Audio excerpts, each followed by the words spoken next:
Assalamualaikum warahmatullahi wabarakatuh. Waalaikumsalam. Yang terhormat Bapak Kepala Sekolah, yang terhormat Bapak Ibu Guru beserta staf TU SMP Negeri 3 Pangembangan. Mohon izin, saya di sini sebagai MC untuk memandu acara.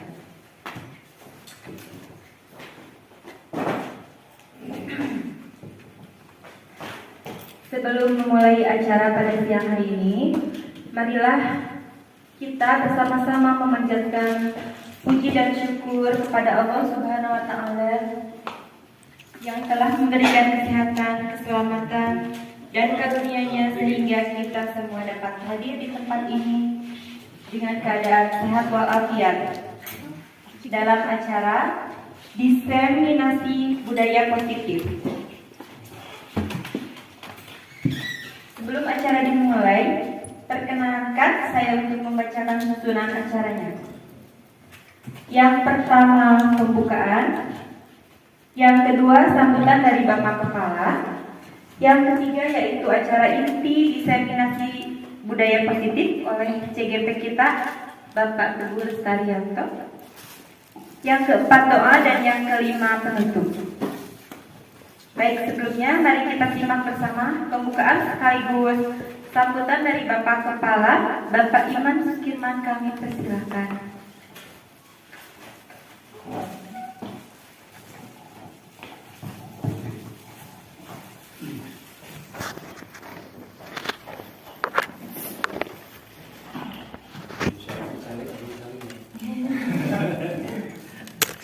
Assalamualaikum warahmatullahi wabarakatuh. Bismillahirrahmanirrahim. Wassalatu wassalamu ala Rasulillah wa ala alihi wa wabarakatuh. Bapak Ibu yang siang hari ini hadir dalam pelaksanaan diseminasi calon guru penggerak tentang budaya positif. Kemudian lebih khusus Pak Teguh sebagai calon guru penggerak angkatan 9 yang tentunya beliau memiliki program untuk mendiseminasikan kepada kita semua, yang berharap mudah-mudahan program ini bermanfaat bagi kita untuk selalu meningkatkan pendidikan yang lebih maju. Terima kasih kepada Bapak yang telah memberikan sambutan. Sebelum ke acara inti, marilah kita sejenak ice breaking dulu yang akan dipandu oleh Bapak Teguh sendiri. Bu Susi, mangga untuk memandu ice breaking. Ini nanti posisinya ada di samping, Di samping. Umumnya untuk keringat ada.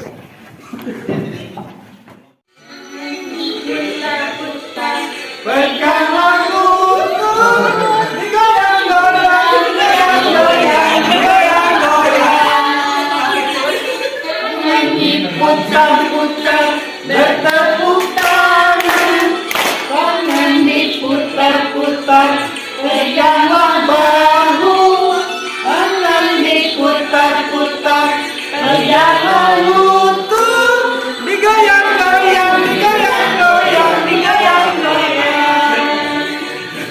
Diputar-putar, diputar ke atas, diputar-putar, diputar ke bawah, diputar-putar, putar ke kanan, diputar-putar, diputar ke kiri.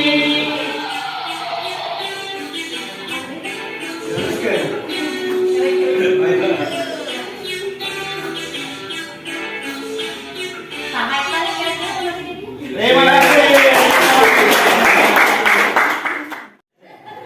Bapak Ibu guru sekalian, kita akan memasuki acara inti pada hari ini, yaitu diseminasi budaya positif yang akan dipandu oleh CGP SMP Negeri 3 Pangembangan Bapak Teguh Lestarianto. Kepada Bapak Teguh dipersilahkan. Terima kasih Bu Selvi atas waktunya. Terima kasih juga buat teman-teman. Selamat siang. Tetap semangat ya. Semangat. Terima kasih. Ini adalah materi saya di CGP, itu di modul 1 ke 3. Kalau saya lihat, saya analisa dari modul 1 sampai modul 3. Modul ini adalah modul sesuatu yang sangat luar biasa. Kenapa luar biasanya? Ini tamparan keras buat saya sebagai seorang guru. Ternyata di sini ada sesuatu yang yang menarik untuk saya sampaikan kepada teman semuanya di sini dalam rangka untuk mewujudkan budaya positif di lingkungan sekolah kita. Adapun konsep intinya, yang pertama adalah paradigma teori kontrol, yang kedua disiplin positif, yang ketiga adalah nilai-nilai kebajikan, yang keempat kebutuhan dasar manusia, yang kelima motivasi perilaku manusia, yang keenam posisi kontrol guru, yang ketujuh keyakinan kelas, yang terakhir segitiga restitusi. Ini satu paket dalam modul budaya positif. Nah, selanjutnya tentang paradigma teori kontrol. Ada yang tahu apa itu paradigma? Bu Susi tahu paradigma? Kita ingat waktu kuliah, paradigma itu kalau tidak salah itu cara pandang, ya. Jadi cara pandang kita terhadap suatu teori kontrol itu dulu ada yang namanya stimulus respon. Nah, sebelum ke sana, mari kita bermain kepala tangan dulu, ya. Coba diangkat tangannya semuanya. Kita kepalkan tangan kita. Dan di dalam tangan kita itu kita memegang sesuatu yang berharga.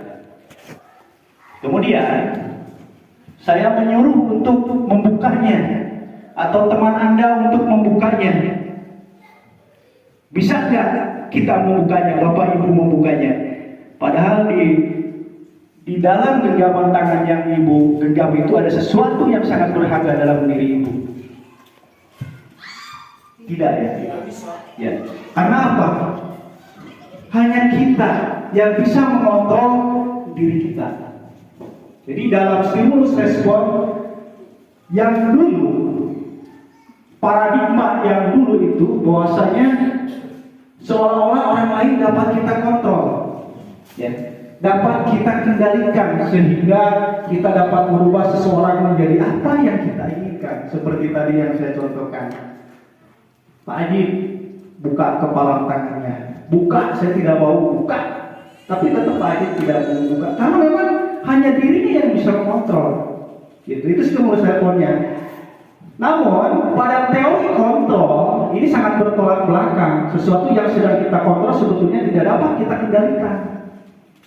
Sebetulnya tidak dapat kita kendalikan karena yang dapat mengontrol dirinya sendiri adalah dirinya sendiri, bukan orang lain. Ini cara pandang dari stimulus respon yang dulu saya sedikit mengingat waktu zaman kuliah. Kalau stimulus respon zaman dulu itu seolah-olah kita itu dapat dikontrol oleh orang lain. Ternyata di teori kontrol itu kita sendiri yang bisa mengontrol diri kita. Kita lanjut. Ada miskonsepsi tentang teori kontrol. Ini ada 4. Yang pertama, bahwasanya ilusi guru mengontrol murid. Maksudnya begini, kita menginginkan murid kita ini disiplin dalam berpakaian. Kita kontrol murid kita, ya. Kita tegur. Yang tadinya tidak dimasukkan, kita tegur, dia dimasukkan. Tapi hari berikutnya kelihatan tidak dimasukkan ke balik. Artinya siswa tersebut baru bisa perubahannya dari eksternal saja, belum dari internalnya, dari dirinya. Nah, Yang kedua itu ilusi bahwa semua penguatan positif efektif dan bermanfaat. Belum tentu. Penguatan positif yang kita berikan itu efektif dan bermanfaat bagi siswa, bagi peserta didik kita atau bagi orang lain. Karena miskonsepsi teori kontrol ini hubungannya dengan manusia, tapi kita implementasikan dengan siswa kita. Kita memberikan bujukan, kita memberikan rayuan bahwasanya nih kamu yang baik begini, yang salah begini, atulah gitu. Mungkin di dalam jangka pendek dia akan berubah, dia akan mengikuti apa yang kita perintahkan. Tapi terkadang, kita mengetahui kemarin waktu masih baru-baru ini saya ada siswa perempuan yang tangannya itu kan lengannya digulung ya sampai ini. Saya tanya, batasan aurat itu di mana? Dia jawab, di sini Pak, tangan yang terlihat, kalau wajah dia tahu gitu. Kemudian saya suruh, ya Pak, terima kasih sudah mengingatkan. Hari berikutnya kan digiling lagi. Artinya kenapa? Saya tidak berhasil buka. Karena itu masih bersifat ekstrinsik, belum intrinsik dari dirinya. Karena budaya positif ini, seperti yang Bapak Kepala tadi sampaikan, itu harus muncul dari dirinya, internal kita. Ilusi bahwa kritik dan membuat orang bersalah dapat menguatkan karakter, belum tentu. Ini ilusinya. Kritik itu bisa membangun untuk siswa, tapi juga tidak akan berdampak jangka panjang. Ilusi bahwa orang dewasa memiliki hak untuk memaksa. Terkadang ini kita ini sebagai orang tua, orang yang dewasa umurnya lebih tua dibandingkan dengan yang di bawah kita ini, ada unsur untuk memaksa. Kamu pokoknya mau tidak mau harus berbuat baik seperti ini, seperti ini. Itu pun belum tentu siswa atau orang dapat menerima, karena sifatnya adalah memaksa. Itu ilusinya. Nanti kita akan tahu lah arahnya kemana.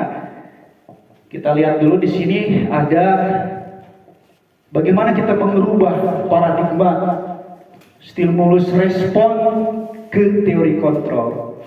Stimulus respon itu sudah ada zaman dulu, dan sekarang yang baru-baru ini muncullah teori-teori kontrol. Ini oleh pakar-pakar psikologi, oleh pakar-pakar ilmu pendidikan.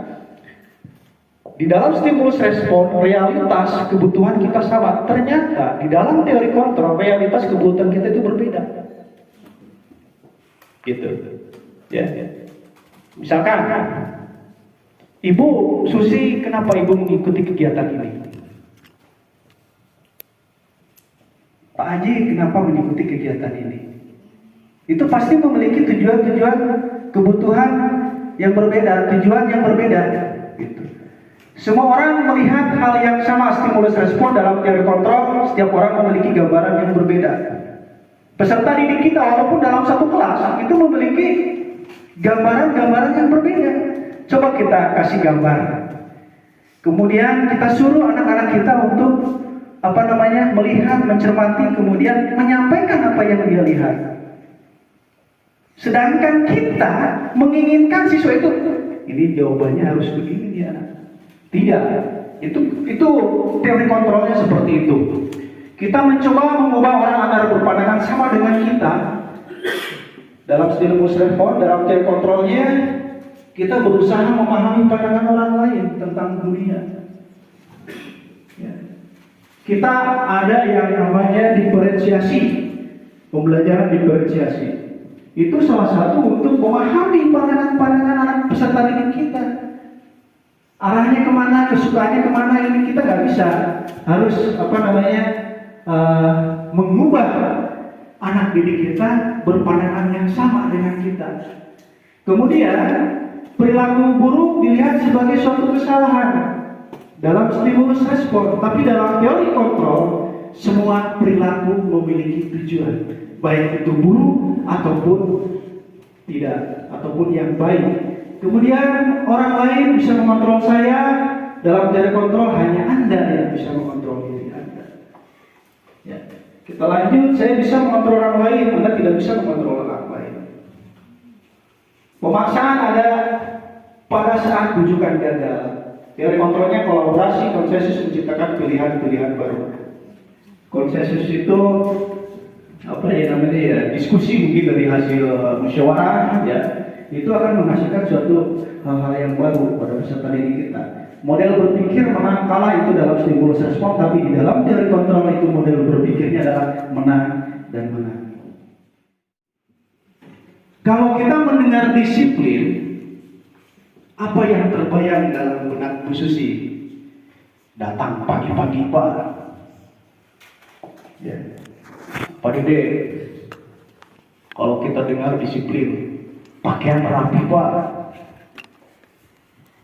Ya, nanti kita lihat. Disiplin itu sebetulnya dari bahasa Latin yang artinya belajar. Ya. Dikutip dari Kemendikbudristek bahwa disiplin berasal dari bahasa Latin disiplina yang artinya belajar. Tapi ada perubahan pengertian seiring bergulirnya waktu. Ya. Disiplin mengacu pada disiplin diri yang memiliki tanggung jawab berdasarkan nilai-nilai yang diyakininya. Nilai apa? Nilai-nilai kebajikan universal. Nilai-nilai kebajikan universal itu contohnya saling menghargai, gitu kan? Ya, tidak boleh mengejek orang lain, bertutur kata yang baik. Itu kebajikan, itu nilai-nilai kebajikan universal. Disiplin positif merupakan pendekatan untuk menerapkan disiplin dari dalam diri, intrinsik, tanpa hukuman dan hadiah, dengan tujuan untuk menumbuh kembangkan kesadaran dengan nilai-nilai yang muncul dalam dirinya. Dan sebagai pendidik tentunya tujuan kita adalah menciptakan peserta didik yang memiliki disiplin diri. Dengan catatan disiplin diri yang hadir, yang tumbuh berkembang dalam diri siswa itu muncul dari intrinsiknya, bukan dari ekstrinsik. Disiplin dasieun ku Pateguh, disiplin dasieun ku Payedi, Habibah disiplin dasieun ku aturan atas aturan sekolah, karena nanti ada sanksi dan sebagainya. Nanti kita lihat yang berikutnya. Nilai-nilai kebajikan. Ya. Kalau kita lihat judulnya kita sudah tahu lah, ini pada hal-hal yang baik, bahwasanya nilai kebajikan itu adalah nilai-nilai yang disepakati bersama. Lepas dari apakah itu suku bangsanya, ya, agamanya, bahasanya maupun latar belakangnya. Dan nilai-nilai ini merupakan payung besar dari sikap dan perilaku kita. Ada contoh nilai kebajikan institusi atau organisasi. Yang pertama itu ada nilai kebajikan dalam profil pelajar Pancasila: beriman, bertakwa kepada Tuhan Yang Maha Esa, dan berakhlak mulia, berkebinekaan global, bergotong royong, mandiri, bernalar kritis, dan kreatif. Tentunya semua kalimat itu adalah suatu nilai-nilai kebajikan. Kemudian dalam keterampilan hidup, percaya, jujur, urus hati, pendengar aktif, dan sebagainya. Nah, inilah nanti yang akan kita berusaha terapkan kepada atau berikan pemahaman kepada peserta didik kita tentang nilai-nilai kebajikan kita di sekolah ini sesuai dengan kultur sekolah kita.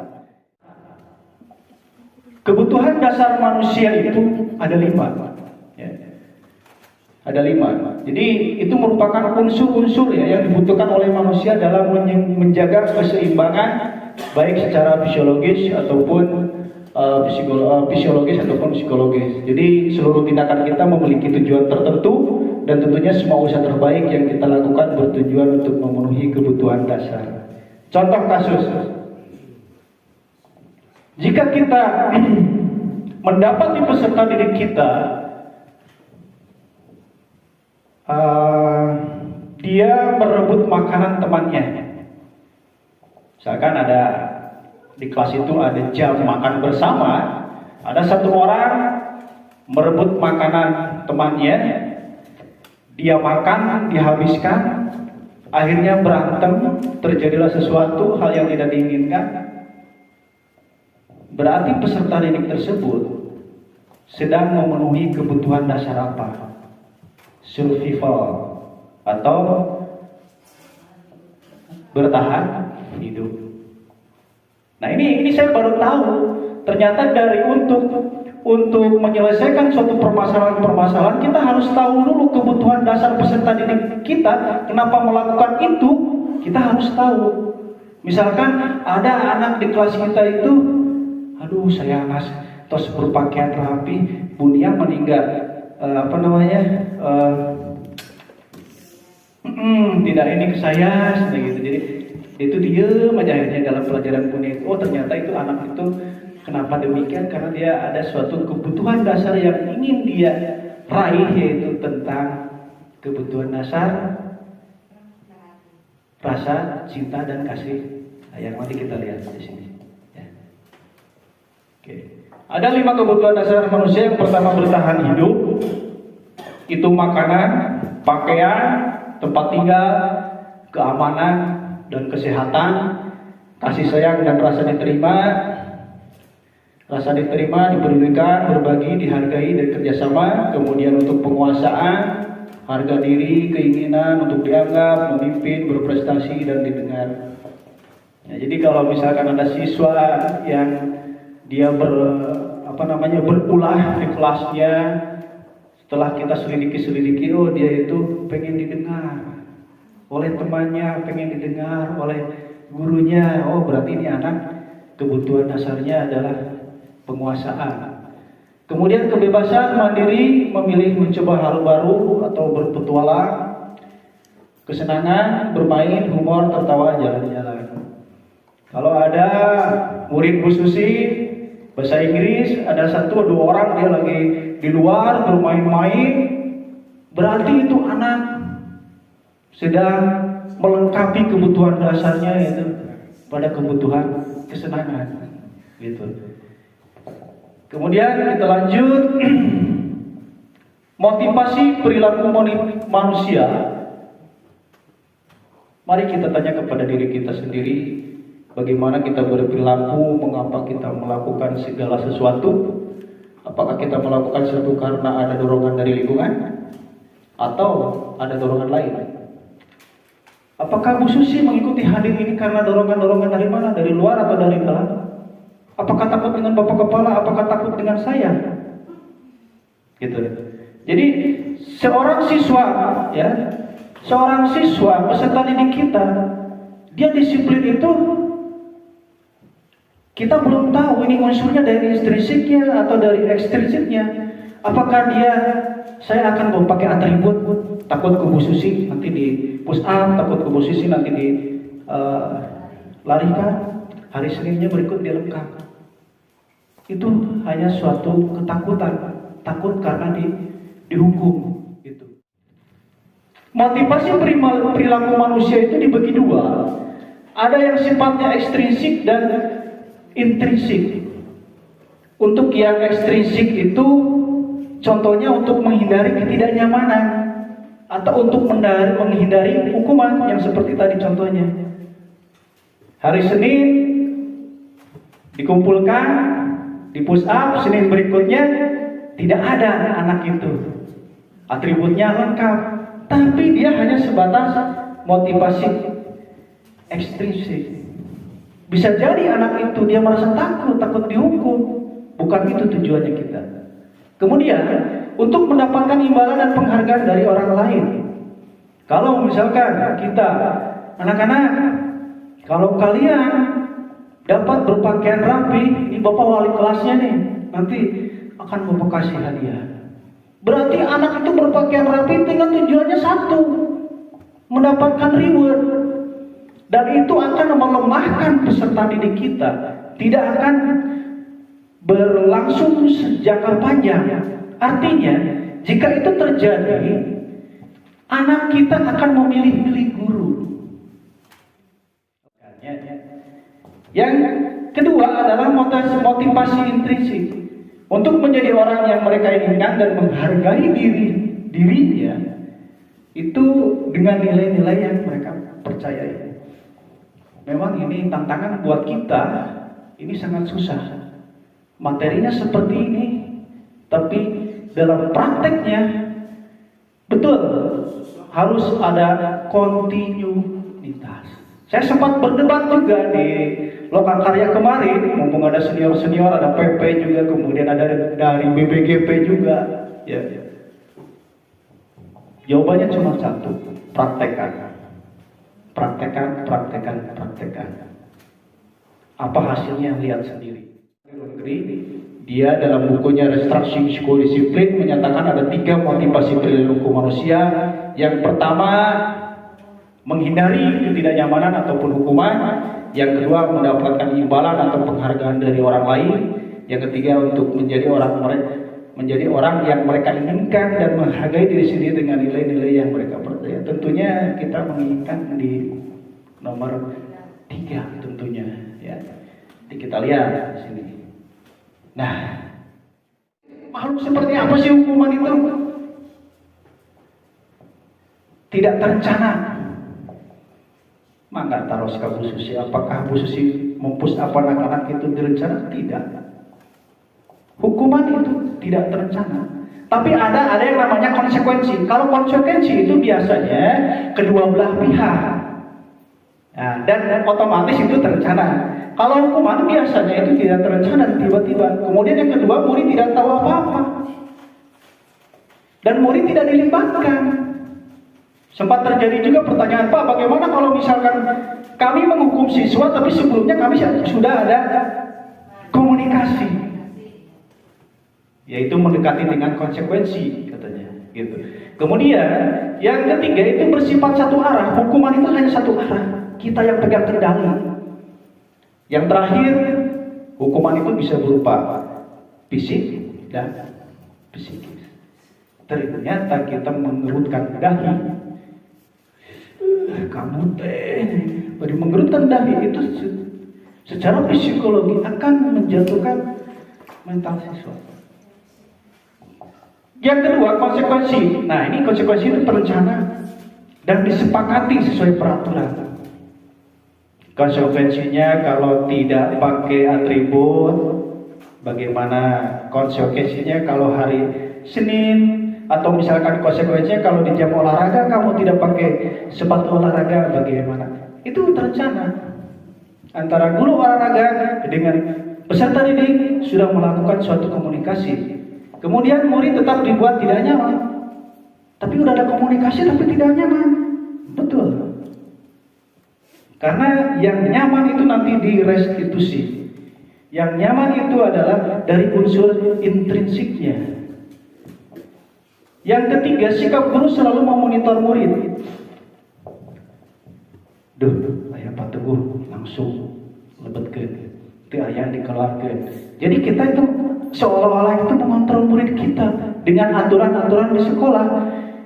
Badai sholat duha, abitos kukurilingan, paitus kuringan, murah-murah burset ke itu.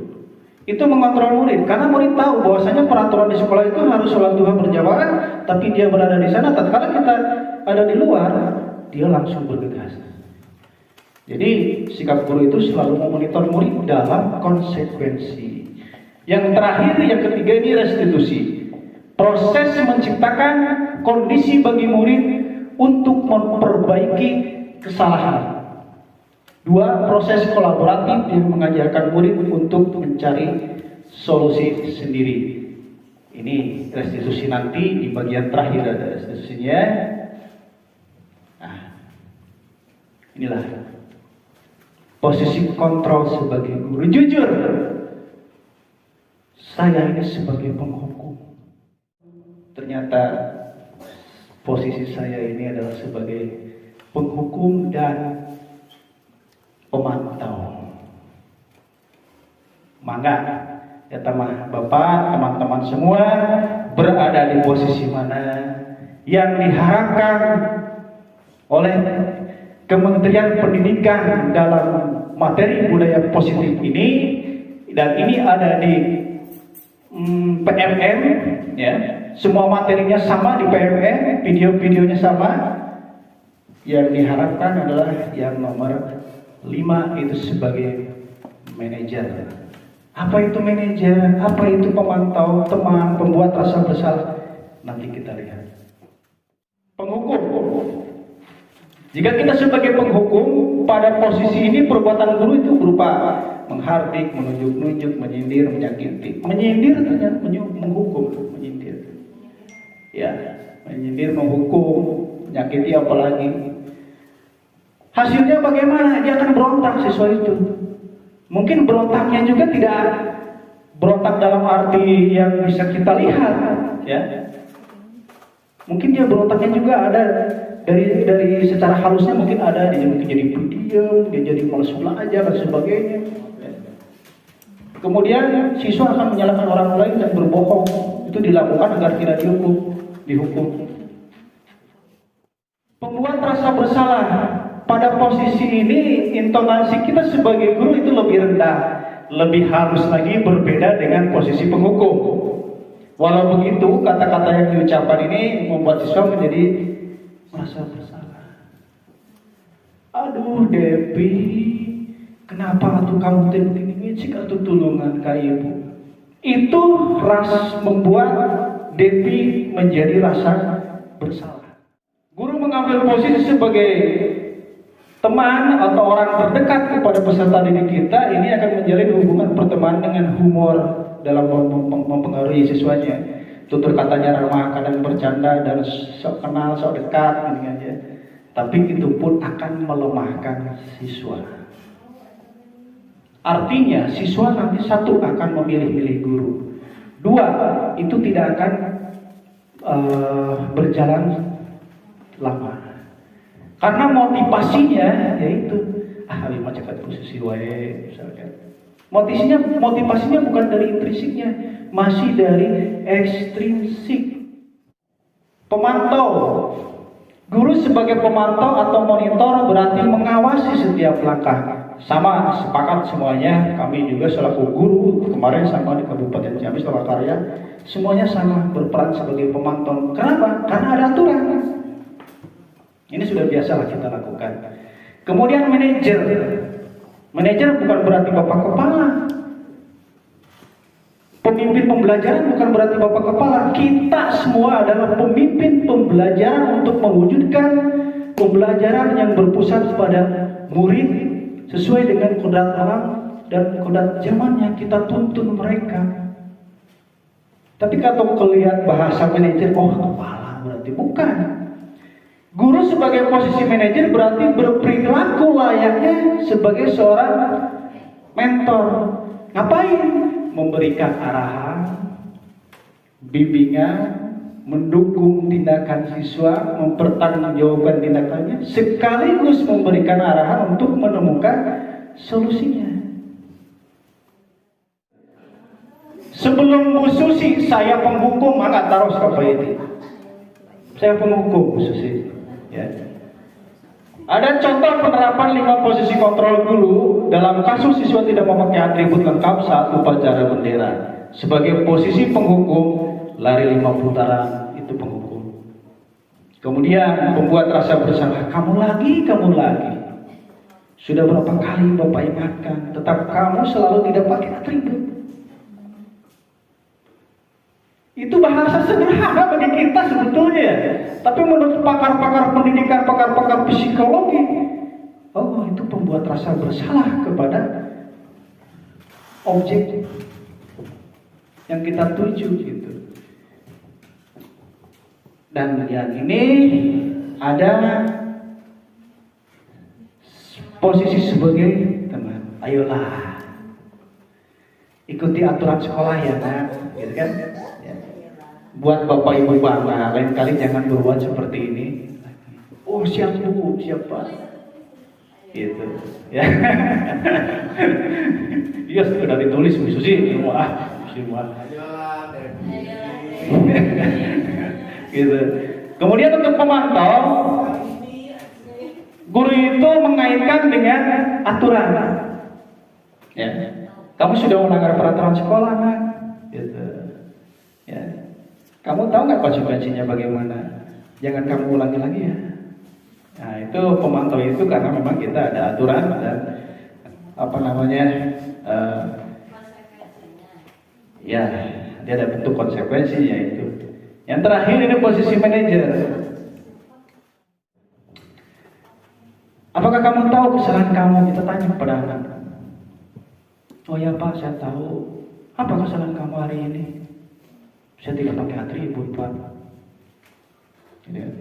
Terus keyakinan sekolah apa yang telah kamu langgar? Oh saya melanggar peraturan-peraturan yang telah disepakati bersama pada sekolah. Hari Senin itu harus pakai atribut. Kamu tahu itu salah Pak. Bagaimana kamu akan memperbaikinya di minggu depan supaya tidak terulang lagi seperti hari ini? Oh saya Pak akan beli atribut pada nganjuk ke Ibu Puji. Itu membangun komunikasi, itu membangun untuk memunculkan tanggung jawab pada peserta didik kita dengan nilai-nilai kebajikan yang universal. Mari kita berlatih teman-teman. Cung ya, acungkan tangan untuk menjawab pertanyaan yang pertama. Posisi kontrol apakah aku? Cung. Ya sudah, kamu sudah melanggar peraturan sekolah. Kamu salah, sudah terlambat, salah pula warna sepatunya. Segera buka sepatumu kalau tidak bisa mengenakan warna sepatu sesuai peraturan. Cung. Posisi kontrol apa? Cung. Acungkan tangannya.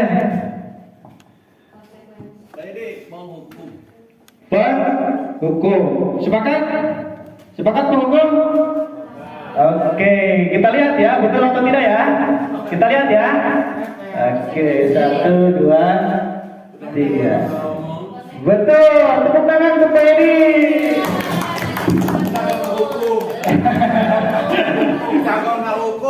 Iya. Yang kedua, posisi kontrol apakah aku? Acungkan tangannya dulu baru menjawab. Cuk, jangan. Udah, yang lainnya. Yang lainnya.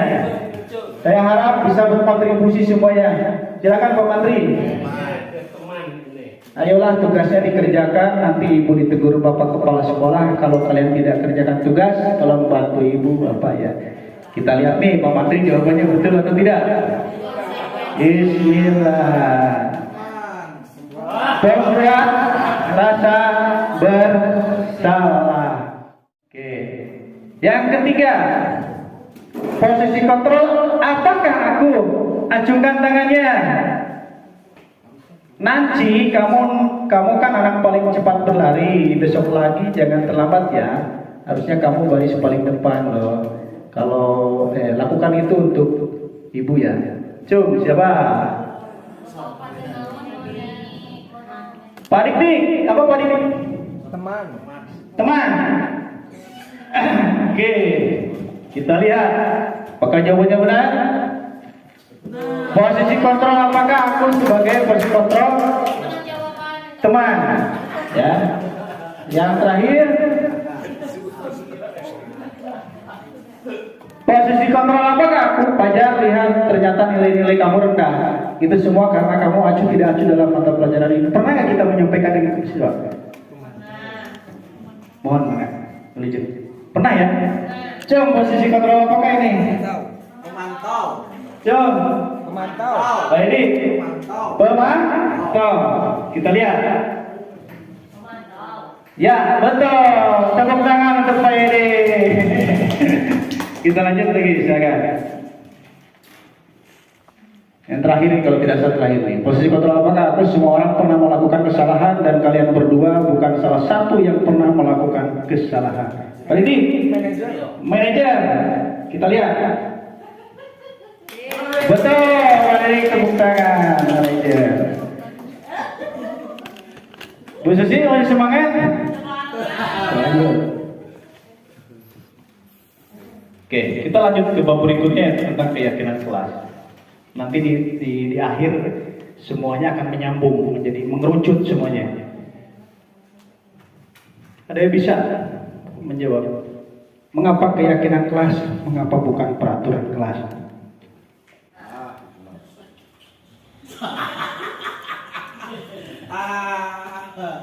Keyakinan kelas itu disepakati oleh semua siswa di Dan kelas dibuat oleh oleh dan siswa. dibuat oleh siswa kelas tersebut. Sedangkan peraturan Sedangkan peraturan kelas mah tak biarin ngejawabnya.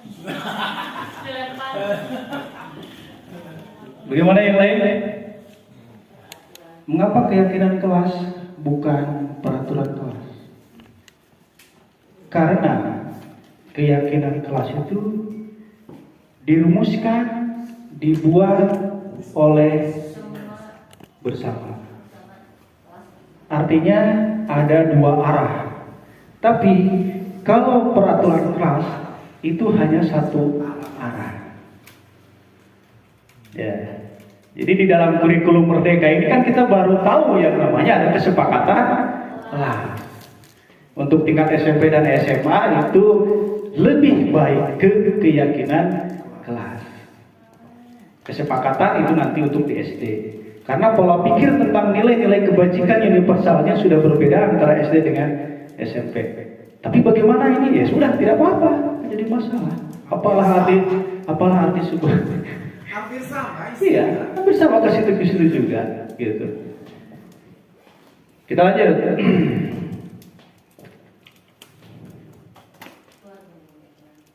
Bu Susi sebagai wali kelas, ya. Saya Pak Yedi sebagai kelas, Bu Nia sebagai wali kelas. Kita harus tahu bagaimana pembentukan keyakinan di kelas. Yang pertama itu berupa pernyataan universal. Yang kedua dibuat dalam pernyataan positif, atau lebih tepatnya dibuat dalam kata atau kalimat positif. Yang ketiga sedikit saja, nggak usah panjang-panjang supaya mudah diingat. Kemudian yang ketiga sesuai dengan kondisi kelas dan sekolah sehingga mudah diterapkan. Yang terakhir semua warga sekolah atau kelas dilibatkan dalam membuat keyakinan badai naros wios. Bu Susi terus ngadamel keyakinan kelas, nu ngadamel nasaha, Sama-sama dengan siswa 9B. ibu terlibat. Terlibat. Terima kasih. Ibu Susi sudah lihat satu-satunya apa saja? Karena di sana di nomor 2 dibuat dalam kalimat. Paham nggak maksudnya? Contoh ya, kasih contoh. Dilarang buang sampah sembarangan. Kalimat positif negatif? Coba. Kalimat negatif, betul Pak Yedi. Terus kalimat positifnya bagaimana dong kalau mau bikin keyakinan kelas tentang itu? Buanglah sampah pada. Kuncinya jangan ada tidak dan jangan. Gitu. Tidak boleh berbicara kasar, itu kalimat negatif. Ganti dengan kalimat positif. Bertutur kata layak. Gitu.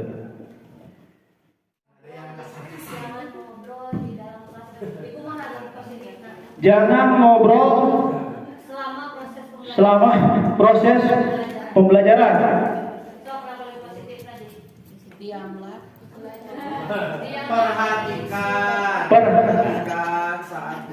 Perhatikan saat guru menerangkan di kelas. Berarti kan kalau dengan memperhatikan, oh berarti saya tidak boleh ngobrol nih, gitu kan? Jadi jangan langsung go to the point. Jangan. Atau hargai guru yang sedang. Nah, bisa hargailah guru yang sedang. Itu kalimat positif. Nanti ditengok lagi ya keyakinannya. Di ranah ngobrol saat guru ngajar ulah gitu. Oke, lanjut Bu. Ya. Perhatikan. Ibu Susi tadi kan sudah bikin keyakinan kelas ya. Ada urutan langkah-langkahnya Bu Susi untuk membuat suatu keyakinan kelas itu. Bu Meti ada langkahnya tuh. Tapi ini belum tahu nih kita yang satu mana, dua mana, tiga mana, empat mana. Bantu dong, bantu. Yang pertama yang mana? Oh, meninjau. Yang pasti ini nomor terakhir. Berdiskusi lah tuh itu tuh. Ini satu, Dua, dua, tiga, 3, Empat. 4, Menyari. 4, menyari, Meninjau. 5, Enam. 6. Silakan Bu Sylvi. Kita lihat.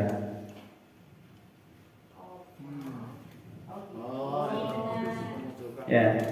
Jadi yang pertama berdiskusi memunculkan peraturan-peraturan yang perlu ditaati warga. Sok mangga kamu rakali sadayana dina kertas supaya mencatat. Biarkan masalah itu ada kalimat positif atau negatif, biarkan. Nanti kita tampung dulu semuanya. Betul, gitu saya juga. Gitu ya, Pak ya. Menulis Ah. apa yang dirasakan kamu saat ini di kelas supaya kelas kondusif sok erek kumaha tulis. Iya, betul ya Pak Yedi.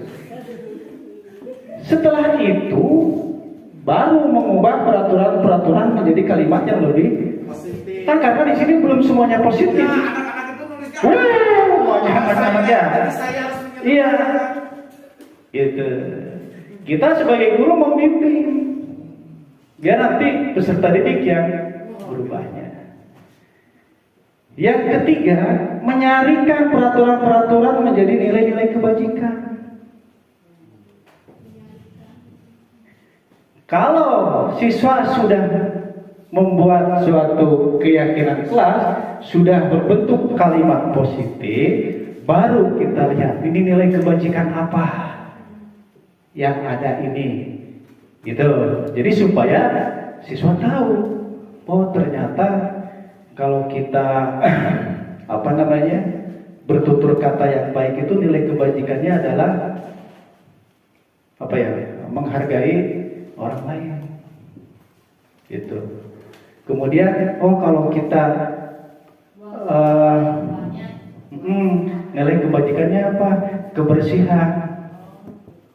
Itu nilai kebajikannya. Kemudian yang keempat, berdiskusi mengenai gambaran perilaku yang mencerminkan ini tadi.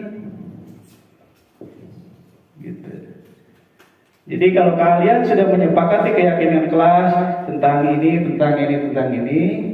perilakunya kamu harus itu.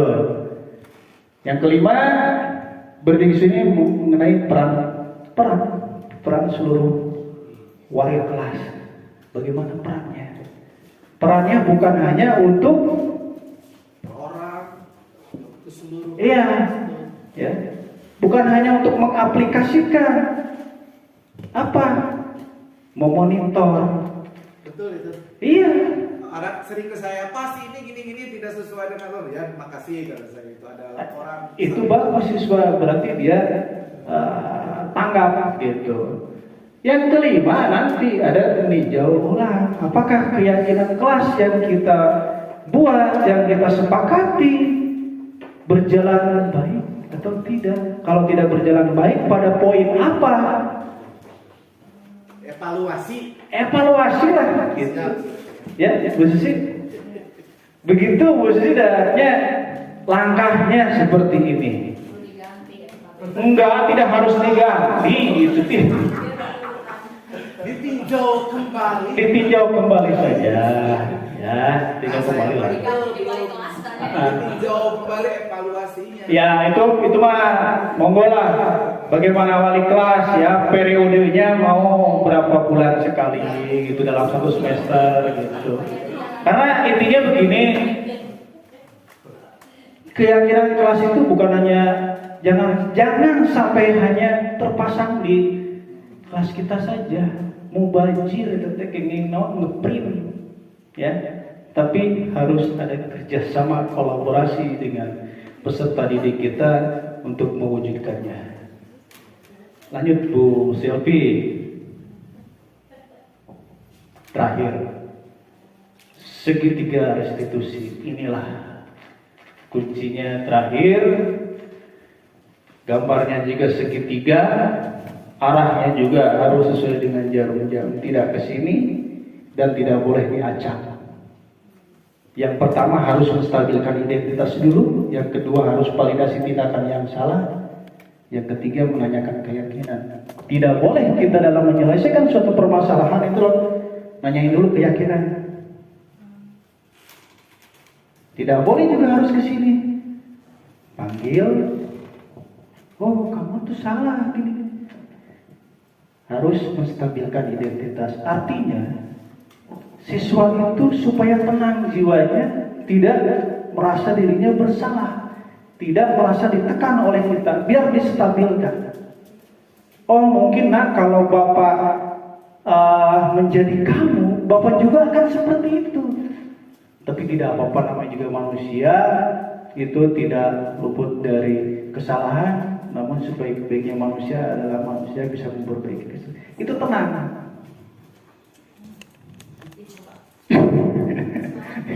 Ya. Jadi segitiga restitusi itu adalah proses menciptakan kondisi bagi peserta didik untuk memperbaiki kesalahan mereka, sehingga mereka bisa kembali pada kelompoknya dengan karakter yang lebih kuat. Dr. William Lawson, ini 2004. Oke, kita bagaimana cara menstabilkan identitas? Ya, pada prinsipnya berbuat kesalahan itu adalah bagian dari proses pembelajaran. Betul tidak? Sepakat ya? Iya. Ya. Kegagalan itu adalah sesuatu keberhasilan yang tertunda. Kita tahu lah dengan istilah seperti itu. Terus bagaimana dalam menstabilkan identitas? Kita sebagai seorang guru itu, nah berbuat salah itu wajar. Gitu kan? Tidak ada manusia yang sempurna. Bapak tidak akan mencari siapa yang salah, tapi akan mencari solusi. Ini langkah pertama dalam segitiga restitusi, menstabilkan identitas dengan tujuan peserta didik kita ini biar stabil dulu jiwanya. Gitu, ya. Maka langsung Bu Susi dekapumpul ke kantor sekolah, kumaha menghadap dipanggil guru, ya pasti wah. Stabilkan dulu sisinya, psikologinya, pikirannya, hatinya. Kemudian validasi tindakan yang salah. Apa sih alasan kamu sehingga kamu melakukan hal tersebut?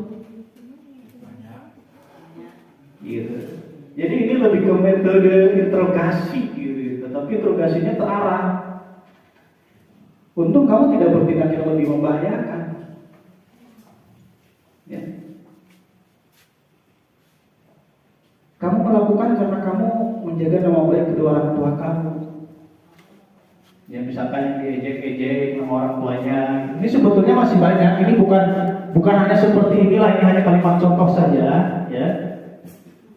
Menurut kamu tindakan yang kamu lakukan sudah sesuai tidak dengan peraturan kita, peraturan sekolah kita? Sudah sesuai tidak dengan keyakinan kelas yang kita buat? Ya, itu validasi tindakan yang salah. Jadi semuanya itu dikembalikan ke siapa? Ke peserta ini, ke murid kita.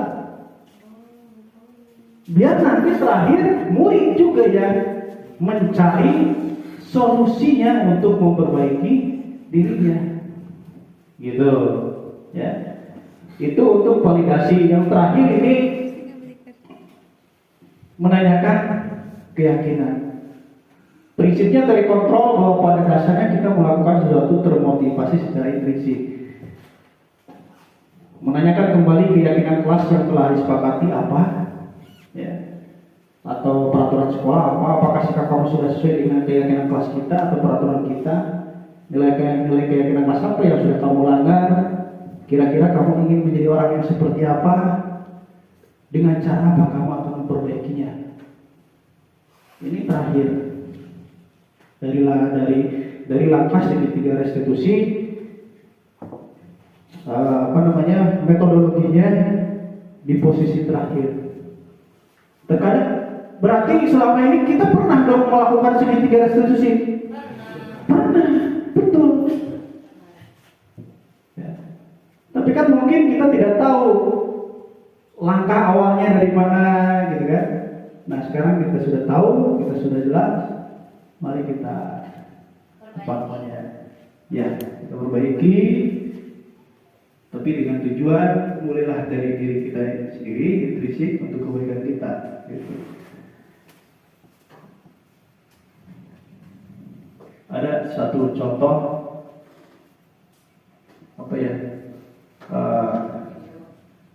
demonstrasi penerapan segitiga restitusi. Salwa tidak terima selalu diejek oleh Ila temannya dengan membawa-bawa nama orang tua Salwa. Ia marah dan tidak bisa menahan emosinya. Berikut adalah skenario penyelesaian masalah dengan menggunakan segitiga restitusi.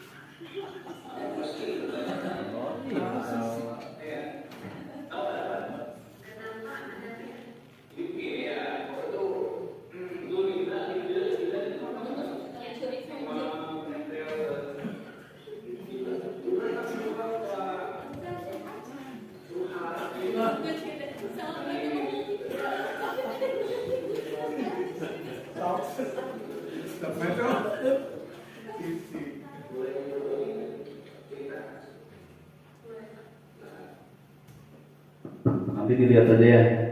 Di dalam video ini, itu pertama yang saya lakukan adalah menstabilkan identitas. Bagaimana kalimatnya, yang seperti tadi contoh.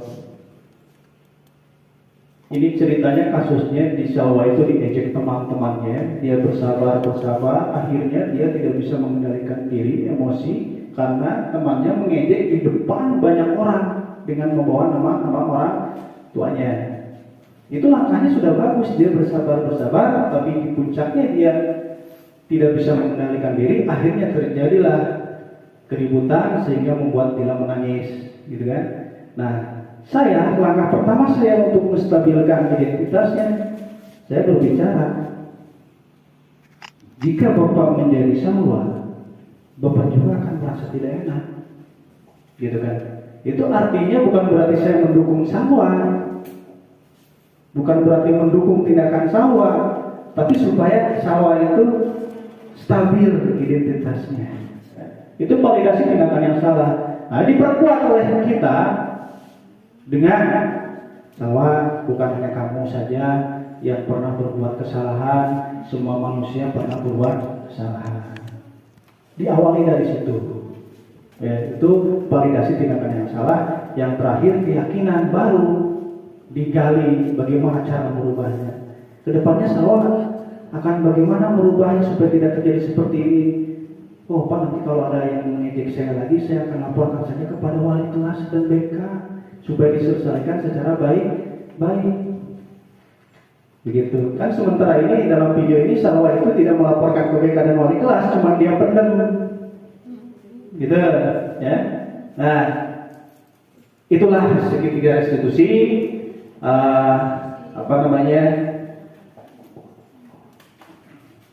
Ini lebih ke perilaku, ya, lebih ke sikap kita, ya, dalam rangka mewujudkan budaya positif di lingkungan sekolah. Ya, penutup budaya positif di lingkungan sekolah itu setiap warga sekolah dan pemangku kepentingan perlu saling mendukung, menghayati, menerapkan nilai-nilai kebajikan yang telah disepakati. Guru hendaknya memiliki standar kepribadian profesional dan sosial yang baik, di mana guru mampu dalam merekspresikan dirinya sebagai manajer atau among menurut Ki Hajar Dewantara untuk menuntun murid-muridnya menjadi insan yang mandiri, merdeka, dan bertanggung jawab. Saya pernah menanyakan Azil, jadi kok kamu bisa berubah jadi seperti sekarang? Bu, ini karena kesadaran saya sendiri. Anggap dari anak itu sendiri kalau diulang gitu ya. Tapi Jin, kalau menurut kamu hukuman itu harus ada. Ada kalau anaknya tidak jerat-jerat. Kemarin dipanggil Azil tadi. Kalau saya mampu dari diri saya sendiri, saya itu pengen berubah. Di kelas 7 saya Abi aku masih dengan keluarga aku. Tapi Abi terus jadi OSIS, saya tanggung jawab Abi. OSIS saya kudu jantan contoh, tadi dimasukkan. Nah si Adil lumpur aku anu gini. Berarti ada hiji berhasil kan saya belum. Anu jawab kita semua. Pertanyaannya boleh. Bagaimana kalau melakukan kesalahan. Bu Susi flashback ke belakang Nah, ya, ya. di SMP atau di SMA, nggak mungkin lah, pasti ada sesuatu yang nempel dalam memori ibu, satu tentang sesuatu yang bikin ibu sakit hati.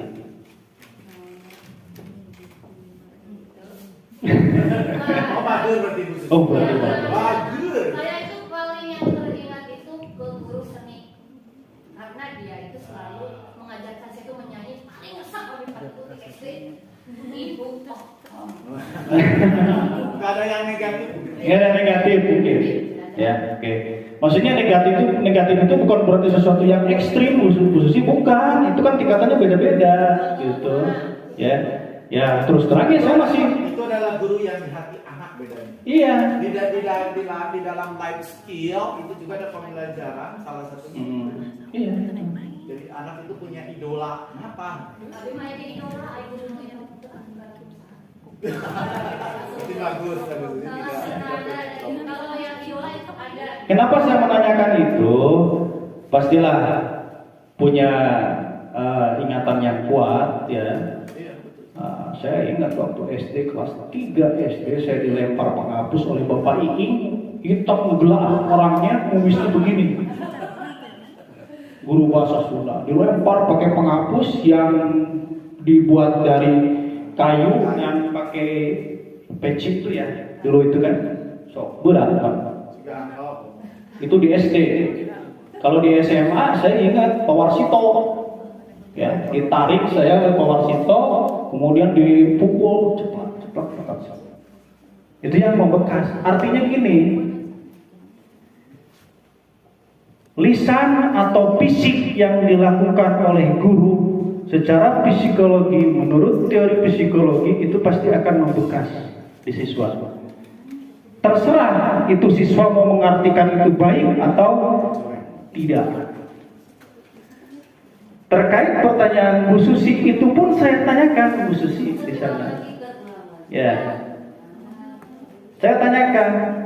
Tetap kita harus berpegang kepada asas trikon, kontinuitas, jelas, tidak berubah di sekarang, dia pasti berubah nanti. Tapi kan kita nggak seperti itu, pengennya instan. Seperti di polototan, besoknya langsung berubah. Nggak bisa gitu dong, kita berarti memaksakan. Karena kodrat alamnya anak kita itu kan berbeda-beda secara kodratnya. Pada intinya kesimpulannya kita harus dari diri kita. Tadi dia beda harus kenalnya. Bu Susi kenapa hadir di sini? Bu Susi kenapa datangnya kok pagi-pagi ke sekolah selalu tepat waktu? Diharapkan itu muncul dari diri Bu Susi. Yang dikhawatirkan itu takut dengan bapak kepala, takut dengan aturan, gitu kan? Ini memang tanya bapak kepala nih, orang balik dia. Berarti itu masih ekstrinsik, gitu, ya. Siswa juga pasti seperti itu. Kita, insya Allah saya berpikiran, dan ini hal-hal yang baik, hal yang positif. Kita kasih pemahaman kita kepada siswa, tapi dengan catatan kita kolaborasi, ya kita berikan praktek baiknya, kita berikan suri teladan yang baiknya. Oleh itu, insya Allah kebaikan-kebaikan yang kita tanam itu akan berbuah hasil. Tidak pun harus harita oke. Kenapa saya bilang begitu Bu Susi?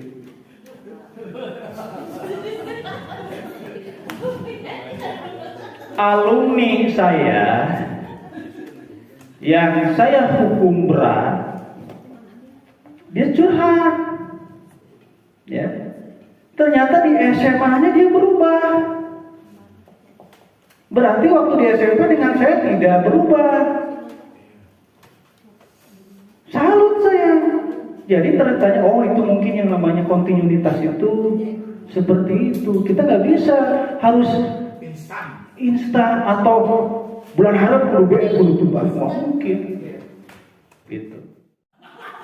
Baru datang ngalayan ratusan ribu orang padahal hari nunggu dan nunggunya GR bapak nggak mau ditunggunya tapi dia jangan mulai dengan hati pak haritanya nunggu lagi ku kehul aku nang abi udah ngalayan ya hampurannya pak hari kosong nunggu buku abi dihampunkan pisan bu abi biasa ieu abi eta teh teulah pak haritanya jadi pakai abi seperti ayeuna sakit nah eta kumaha.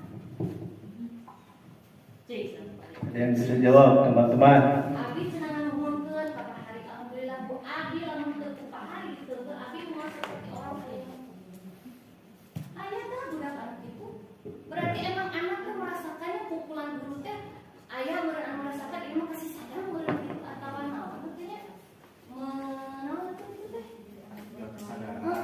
Gitu. Aya burakna. Ceritanya campur Pak hari. Penyemangat. Abi ratusan Betul sih. Apa yang Ibu Susi sampaikan memang betul lah. Betul. Iya, kita kan kepala 4 sama. Ya. Pasti setuju lah dengan itu. Saya ditempelin ditabok mau bukan sekali 2 kali. Sugan apa udah.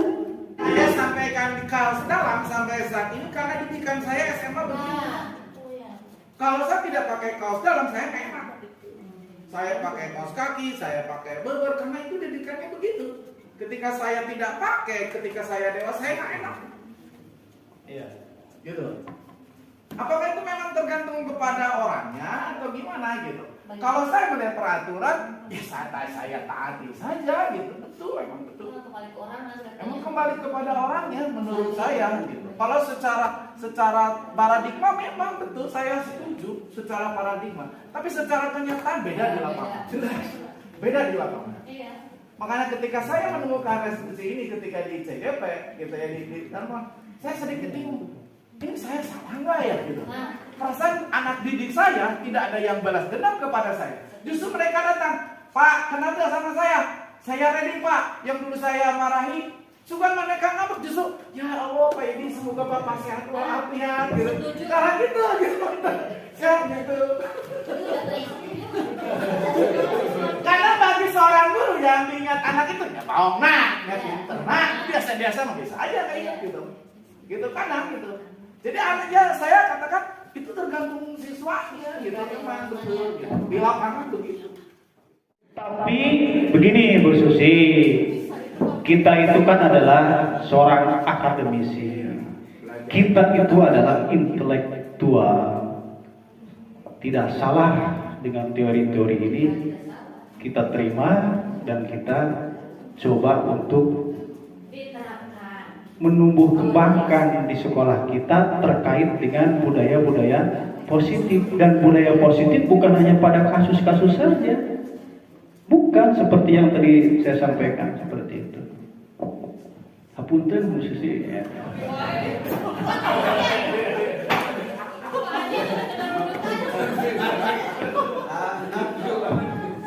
Makanya misalnya wilayah pertarosan kurang diskusi ya Mas.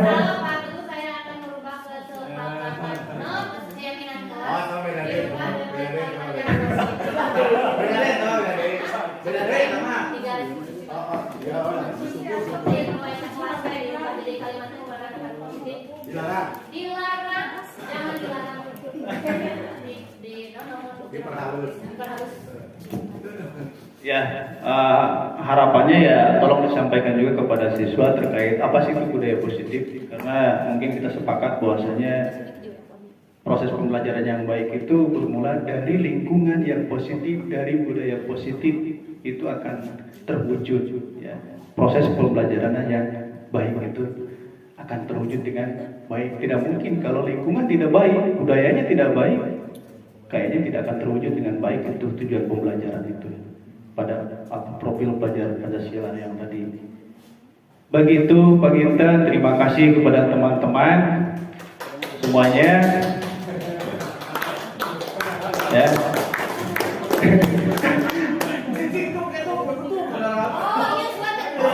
Nanti sama Bapak Ibu Selfie, punten. Terima kasih kepada teman-teman semua. Mohon maaf, tadi saya sudah bicara bahwasanya saya hanya menyampaikan apa yang saya pelajari. Masalah diterima atau tidak terima, ya monggo lah itu kembalikan kepada Bapak Ibu semuanya, ya. Tapi seyogianya kita memberikan, ya kita mulailah disiplin positif dari diri kita sendiri dan dari kelas kita dibangunnya. Nggak usah jauh-jauh ke sekolah, dari kelas kita saja dulu lah. Itu saja lah. Terima kasih. Assalamualaikum warahmatullahi wabarakatuh. Saya kembalikan lagi kepada pembawa acara.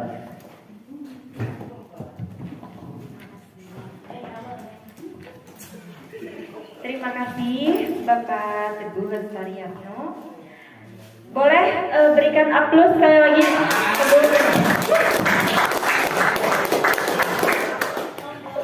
Banyak sekali pemahaman yang bisa kita ambil dari materi ini ya Pak. Ya, hikmah yang kita ambil dari materi ini.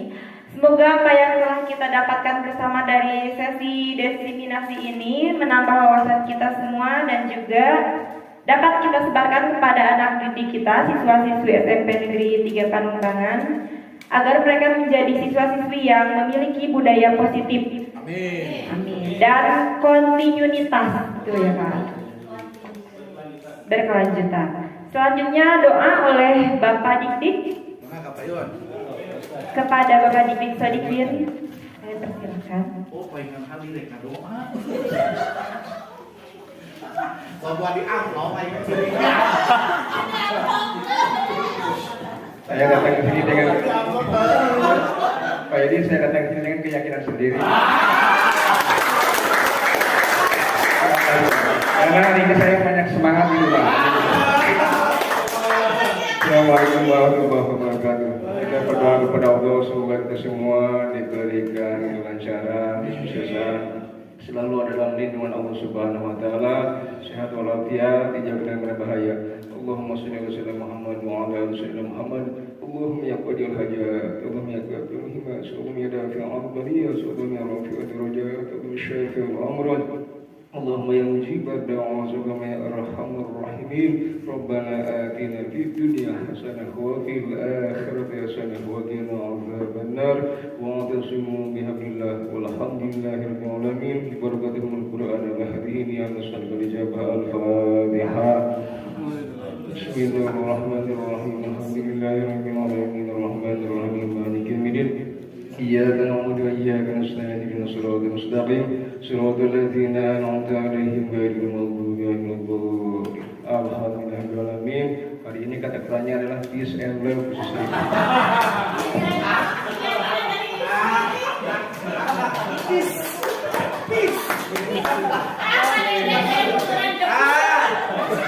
Seluruh rangkaian acara telah kita laksanakan tanpa terasa, tibalah kita di acara terakhir. Marilah kita tutup dengan bersama-sama mengucapkan Alhamdulillah. Dengan demikian saya pamit undur diri. Mohon maaf sebesar-besarnya apabila ada kesalahan. Wabillahi taufiq wal hidayah. Wassalamualaikum warahmatullahi wabarakatuh.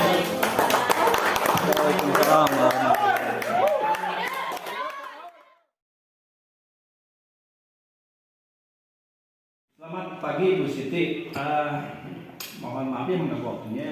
Mohon bantuannya untuk merefleksi kegiatan saya kemarin waktu diseminasi budaya positif. Tolong direfleksi sejujur-jujurnya aja. Dari pemaparan materi menurut saya Bapak sudah mudah dipahami ya penyampaian materinya. Jadi saya tahu kalau guru itu posisinya bukan hanya untuk menghukum saja, tapi ternyata bisa jadi teman, bisa jadi pemantau dan sebagainya. Tadinya saya pikir siswa kalau salah itu hanya dihukum dengan sanksi dan fisik, tapi ternyata ada tindakan lain Yang lebih baik dari itu ya. Oke. Jadi kedepannya mau bagaimana?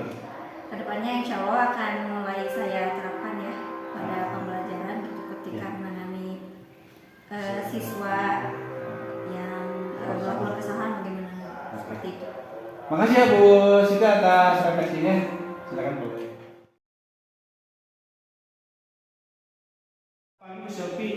Mohon maaf ya mengganggu waktunya. Saya ingin refleksinya dari Ibu terkait kegiatan diseminasi budaya positif yang kemarin saya lakukan. Tapi tolong sejujur-jujurnya aja. Ya, Kak. Menurut saya pemaparan materi budaya positif kemarin Bapak sudah sangat bagus, penguasaan materi juga sangat bagus. Jadi setelah Bapak jelaskan tentang budaya positif, saya jadi tahu Pak, ternyata guru itu kalau untuk penghukum itu memang kurang bagus untuk siswa. Jadi ternyata siswa itu harus diberikan manajemen atau tindakan-tindakan yang bukan hanya dihukum, tapi dijelaskan jadi mereka tahu tidak terpaksa, tapi dari dalam dirinya. Dengan tiga restitusi itu. Terus kedepannya kira-kira tindakan Ibu akan seperti apa setelah mendengarkan materi ini? Tindakan saya yang pertama adalah saya akan membuat pengarahan untuk keyakinan kelas dulu. Oh, jadi Ibu ingin menciptakan budaya positif itu di kelas dulu dengan cara memberi keyakinan kepada membuat keyakinan kelas. Iya, Oke. Terima kasih Bu Syarti atas waktunya. Silakan boleh ke kantor. Bismillahirrahmanirrahim. Assalamualaikum warahmatullahi wabarakatuh. Waalaikumsalam warahmatullahi wabarakatuh. Bagaimana kabarnya hari ini anak-anak? Baik. Selamat pagi. Pagi. Selamat pagi. Pagi.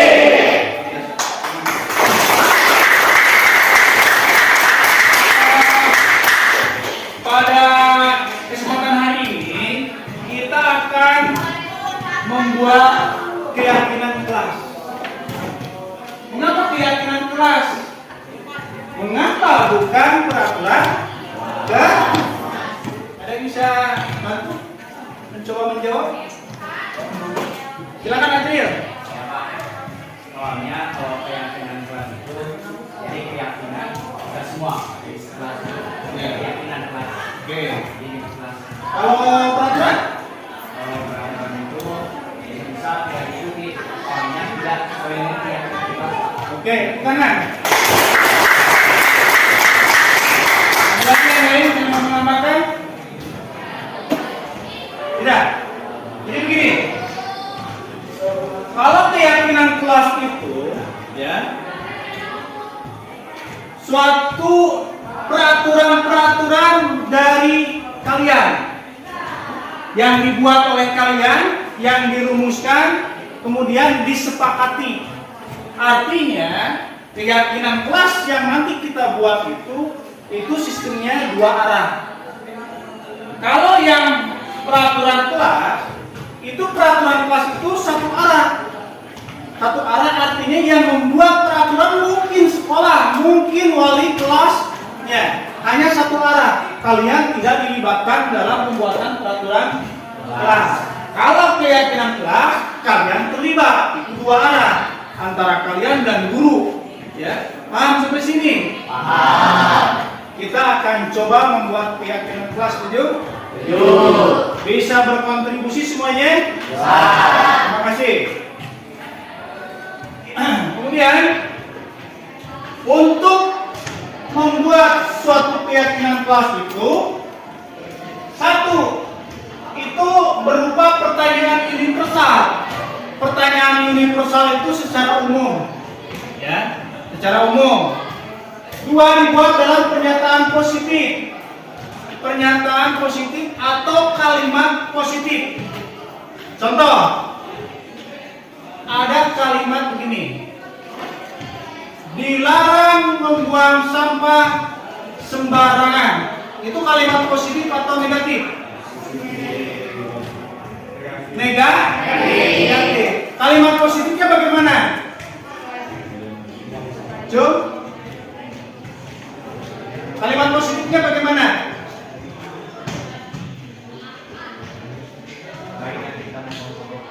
Sebaiknya kita membuang sampah pada tempatnya. Bisa nggak? Bisa. Atau buanglah sampah pada tempatnya. Paham sampai di sini? Atau kasih contoh satu lagi? Kasih contoh ya. Bisa nggak satu nih? dilarang berkata kotor di kelas ini. Itu kalimat negatif positif?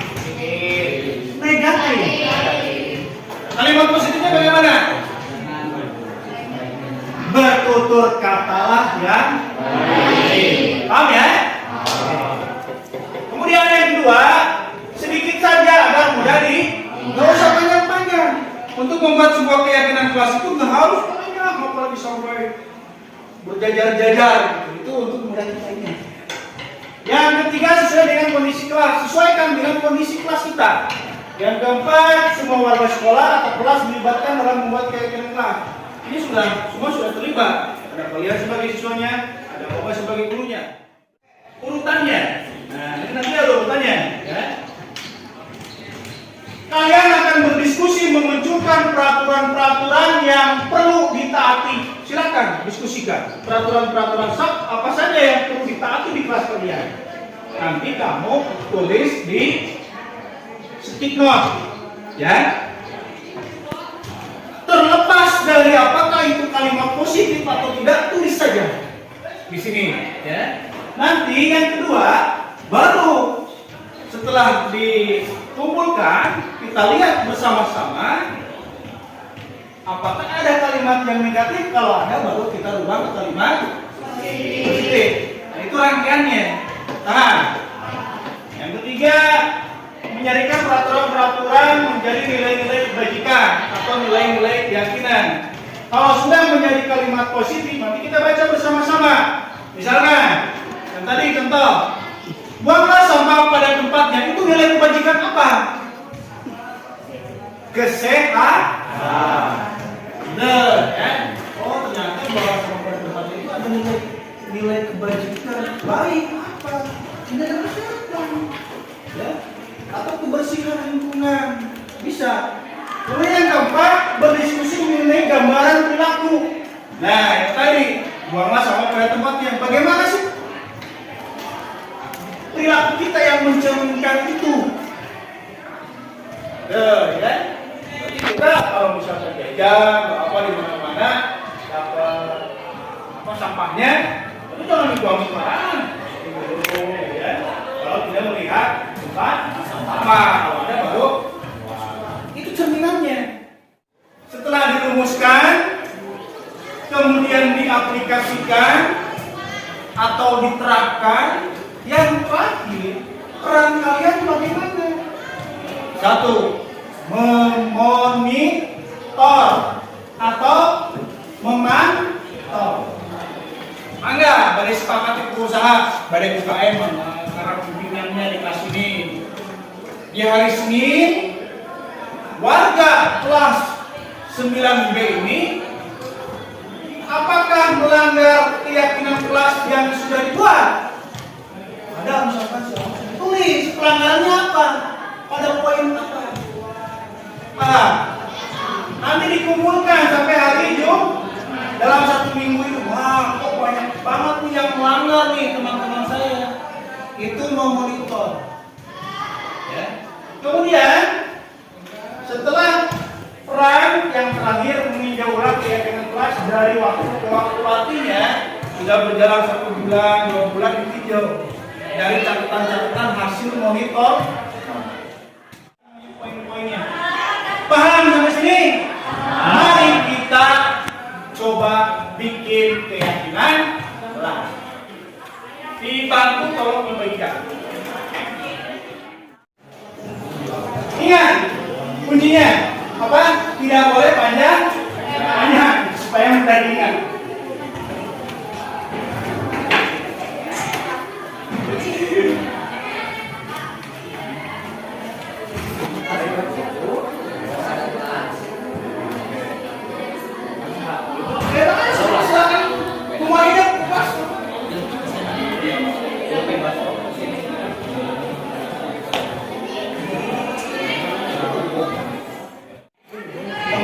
Yang ketiga, yang resmi,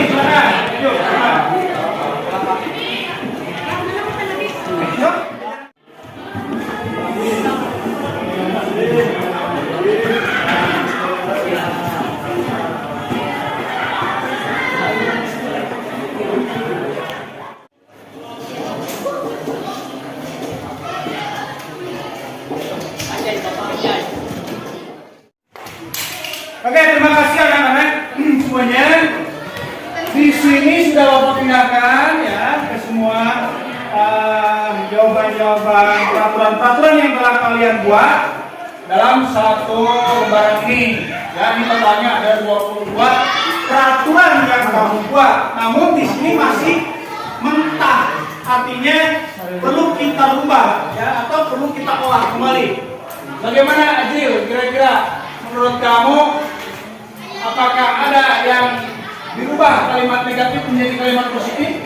Ada Pak, ini yang sudah dibuat dari kami nomor 2, ada yang sudah dibuat ke kalimat positif. Yang mana? Yang ini dilarang mengobrol mencari saat jika pelajaran mulai. Ya, terus Kalimat positif yang menjadi perhatikan dulu ketika pelajaran dimulai. ya betul ya anak-anak ya. Oke, totalnya ada berapa peraturan dari teman-teman kamu? Ada 22. Ada 22 per? Menjadi berapa? Menjadi 6 keyakinan. 8 keyakinan kelas. Oh, 8 keyakinan kelas ya. Oke. Coba Reva bacakan aja, bacakan satu persatu. 1. Simpanlah makanan ketika sedang belajar. 2. Berdoalah sebelum belajar. Ya. 3. Bukalah sepatu ketika masuk kelas. Ya. 4. Perhatikan guru ketika pelajaran dimulai. Betul. 5. Rawatlah fasilitas sekolah. 6. Laksanakan tiket kelas dengan penuh tanggung jawab. 7. Bertutur katalah yang baik. 8. Masuk kelas tepat waktu. Oke, terima kasih. Kita sepakat ya. Ini hasil keyakinan kelas yang kalian buat, yang kalian rumuskan. Harapannya keyakinan kelas yang kalian buat ini itu harus betul-betul diterapkan. Sepakat? Terima kasih atas kerjasamanya. Mudah-mudahan hasil dari pertemuan hari ini dapat ada hikmahnya untuk kita, terutama untuk mewujudkan budaya positif dimulai dari keyakinan kelas yang kalian buat. Terima kasih Adi, silakan boleh duduk. Reva juga silakan boleh duduk. Assalamualaikum warahmatullahi wabarakatuh.